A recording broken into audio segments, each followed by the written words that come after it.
This is the 3-7 to 3-8 review. Calculators still are not allowed, and this is number 6. This problem tests whether or not you can do the technique called logarithmic differentiation. And the reason logarithmic differentiation is required is that we have variables raised to variables. And neither our power rule nor our exponential rule will help us deal with that. So we have to manipulate this to get these two variables separated from each other, and that technique is the logarithmic differentiation. So how we get them separated is we log natural both sides. And when we log natural both sides, then we can take advantage of the fact that interior exponents are the same as exterior coefficients. So we'll get the log natural of y is the same as an x squared times the log natural of x plus 2. So now if I differentiate both sides,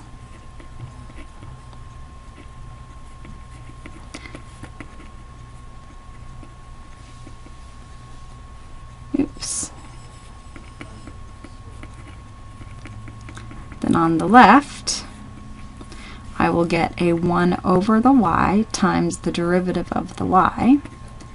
And on the right, I will need to do the product rule, which is the first one times the derivative of the second one plus the second one times the derivative of the first. Now my goal is to isolate dy dx, so that means I need to multiply both sides by y.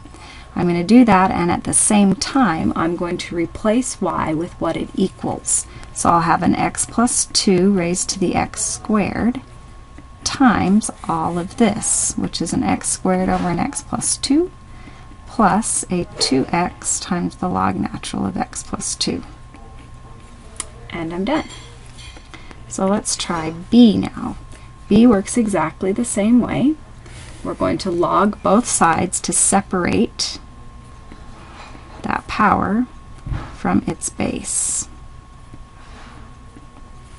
Now when I take the derivative, on the left I'll get 1 over y dy dx. And on the right, I will need to do the product rule, which is the first one times the derivative of the second one, which is 1 over the inside times the derivative of the inside, plus the second one times the derivative of the first, which is 1 over the inside times the derivative of the inside. In order to isolate dy dx, I need to multiply both sides by y, and I'm going to replace y with what it equals at the same time. So instead of writing y, I will write cosine of x raised to the ln of x, and that will be multiplied by, this looks like a negative tangent of x times the log natural of x, plus a log natural of the cosine of x over x. And we're done. Okay, final one, C, we have y equals x raised to the sine squared of x. So same process. I log both sides so that I can pull that power away from its base. Then I take the derivative, so we'll get 1 over the inside times the derivative of the inside on the left.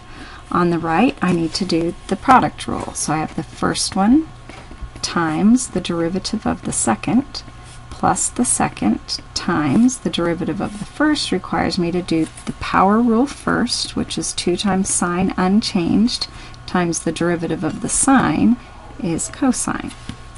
So to isolate dy dx, I'll multiply both sides by y, and I'll replace y with what it equals at the same time.